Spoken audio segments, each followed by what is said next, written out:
Welcome to the Phoenix Checklist, turning complex problems into simple solutions. Written by Joseph C. Campbell, published by Campbell & Company Publishing, LLC. Much like the well-known poem Footprints in the Sand, which came to us from anonymity, so has the Phoenix Checklist. As its enigmatic past, it claims birth from the clandestine parent, none other than the CIA, Central Intelligence Agency.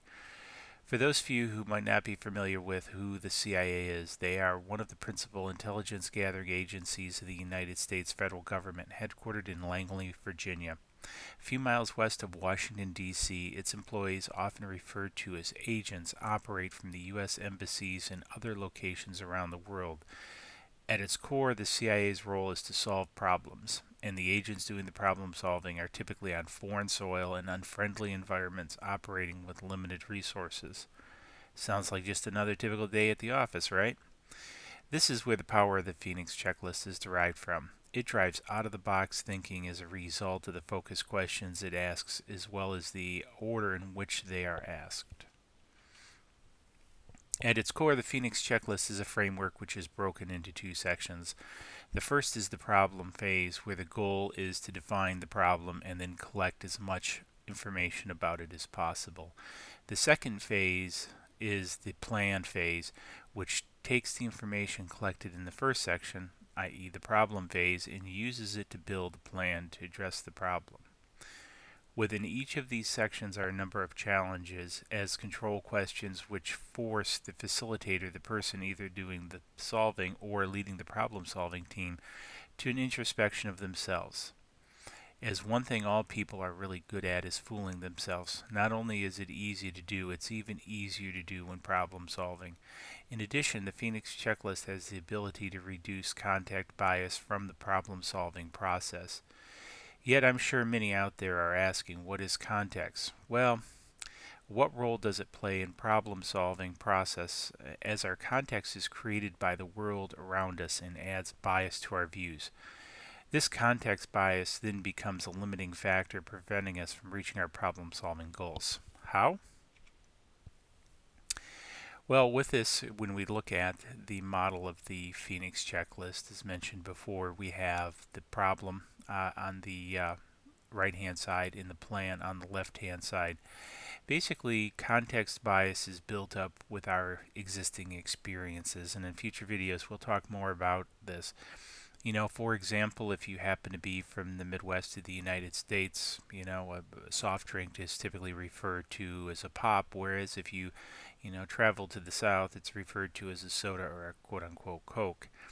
This premise of context is what we build up around ourselves every day. In addition to context, humans actually tend to fool themselves a bit. If a human believes themselves to be a hammer and the problem to be a nail, well, then obviously you can see the result of this is every problem becomes a nail. The concept behind the Phoenix checklist is to have inflection points in which you're actually asking yourself, is there really a problem? And again, walking through each one of these steps one by one in a hierarchical format leads you to certain conclusions to, if you do have a problem, what is that problem really? A lot of times we enter into problems and we believe that they are set things, and if we really look at them with introspection and remove the context bias we place on them, we may find that they're a totally different problem or not a problem at all. The results of this phase feed the second phase, the plan phase, which we go through and we begin to determine very clearly what our plan needs to be, our plan of action to address the problem. And again, as you can see here in this mind map, again, it's a very detailed step-by-step, and again, the idea is to also remove the context from the plan phase. Again, if we're acting as a hammer and everything we see is a nail, and what we really need is a screw, then we have a problem. So the idea behind the plan phase is to distill out what the true plan should be to solve the true problem. So as we look through many of these questions in the problem phase, why is it necessary to solve a problem? What are the benefits you'll receive by solving the problem? What are the unknowns? Again, there are many questions, basically what I refer to as inflection points, which the process takes you through. And they are recursive in nature. So again, they're designed not to be trick questions, however, to provide inflection points. In future videos, we'll talk a little bit more how these work together, because it's half problem solving, half psychological exam. Because one of the things we as humans are good at are creating our own problems. One of the things I'd like to say is basically a person's personal value proposition is proportional to the problems they create. People like to create problems. Problems provide value propositions for people. People will create a problem to create value for themselves when there is no real problem that exists. So part of this exploratory phase in phase one helps us get past that and look to, do we really have a problem? What is the context of our problem? Is our context of the problem correct in the setting that we're in? You know, think of an agent, a CIA agent placed on foreign soil in a hostile condition, possibly in firefight or in harm's way. Think of the context that they're operating in. And one of the keys is it's very easy, especially when put under pressure, to operate and fall back into set context and forget about all the opportunities one may have around themselves in that given environment. This again is where the Phoenix checklist really shines in providing that ability to separate what the perception or context is of a situation versus that of what the reality is, bringing the problem-solving leader or the problem-solving person back into the moment rather than, you know, vexing on what they believe the potential problem is. So once we've solved the first phase, in other words, we've identified the problem, we've distilled it down that we do have a problem, and here is the true neutral context of the problem, we have to create a solution. And a lot of times, a solution can be to a problem can be bigger than the problem itself. So this is one of the places where it starts out. Can you solve the whole problem? So what if you solve half of the problem? A lot of people, you know, I would revert back to the elephant, eating the elephant scenario. How do you eat an elephant? One bite at a time. So with this, do you have to solve the whole problem? Can you solve part of the problem? What would you like the resolution to be? Because again, once we've identified that there is a problem, what do you really want the solution to be? You know, do you want it to be a nail? Do you want it to be a screw?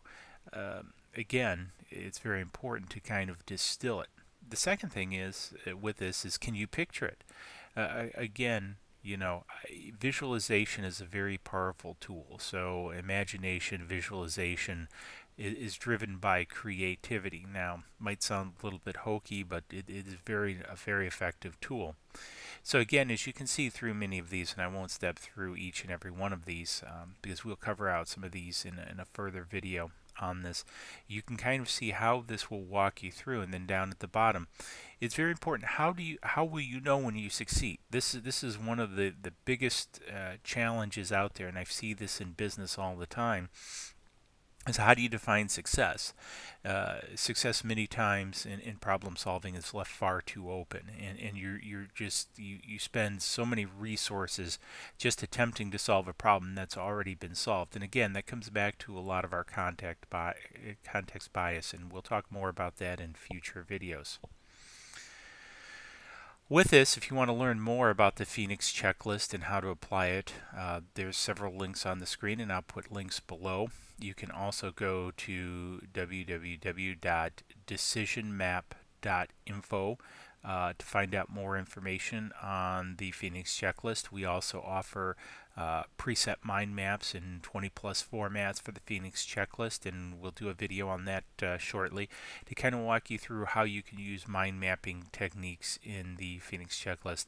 We'll also be doing a future video on context bias itself as applied to the Phoenix checklist and just in general, and how that shapes our perception of various problems, etc. So again, hopefully this was helpful. Again, please subscribe below. Please hit the like button if it helped you out, and watch for future videos.